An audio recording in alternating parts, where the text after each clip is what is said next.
à ce qui concerne la zone de libre-échange continentale africaine, le Burundi a plusieurs opportunités dont il faut exploiter. Première opportunité, c'est tout d'abord la priorité des secteurs à investir. Alors, quels sont les secteurs clés? Quels sont les secteurs essentiels que le Burundi doit investir? C'est à partir de cela qu'il faut identifier les secteurs clés qu'il faut investir, notamment les secteurs prioritaires au niveau de l'agriculture, au niveau de l'élevage, mais également au niveau de l'industrie. Puisque même suivant la situation géographique, le Burundi, c'est un pays qui est considéré comme une plaque tournante au niveau de la communauté africaine. La première opportunité, donc, c'est tout d'abord le secteur à investir. Deuxième opportunité, c'est la situation géographique. Alors, le Burundi, c'est un pays au niveau de l'Afrique centrale, mais également avec d'autres pays partenaires, notamment la République démocratique du Congo. À partir de cela, le Burundi peut également investir, ou bien le Burundi peut contribuer à ce qui concerne l'intégration en joie et l'eau qui est plaque tournante. Ça, c'est un élément indispensable.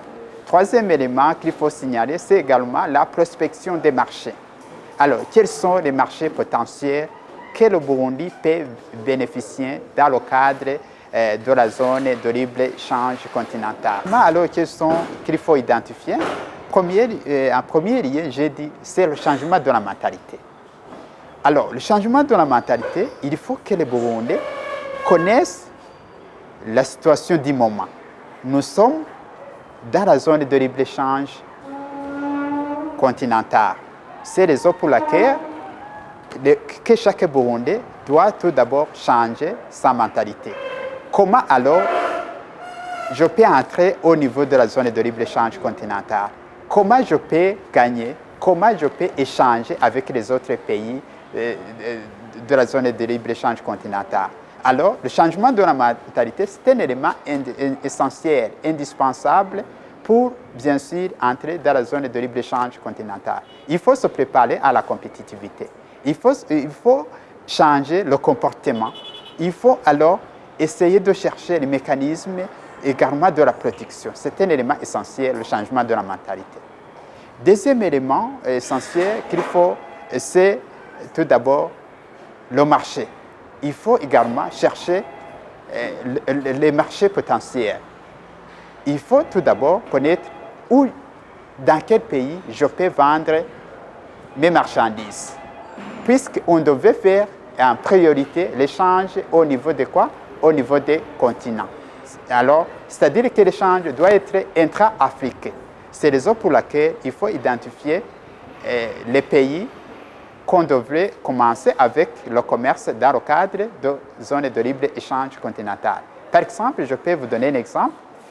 Si vous identifiez que, par exemple, au Niger, on a besoin du café.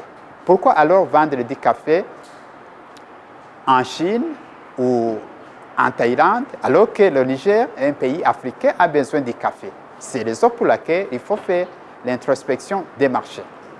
Troisième élément indispensable qu'il faut faire, c'est bien sûr identifier les secteurs prioritaires. L'identification des secteurs prioritaires, c'est un élément clé pour le Burundi dans le cadre de la zone de libre-échange continentale. Pourquoi identifier les secteurs prioritaires? C'est tout d'abord, en premier lieu, se focaliser beaucoup, bien sûr, en mettant beaucoup d'efforts sur ces secteurs qui peuvent également générer des revenus, que ce soit au niveau, bien sûr,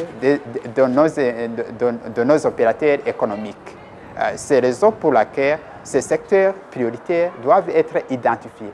Mais également, ces secteurs prioritaires contribueront, bien sûr, au niveau de l'augmentation des recettes intérieures, même au niveau de l'amélioration également avec de la balance de paiement.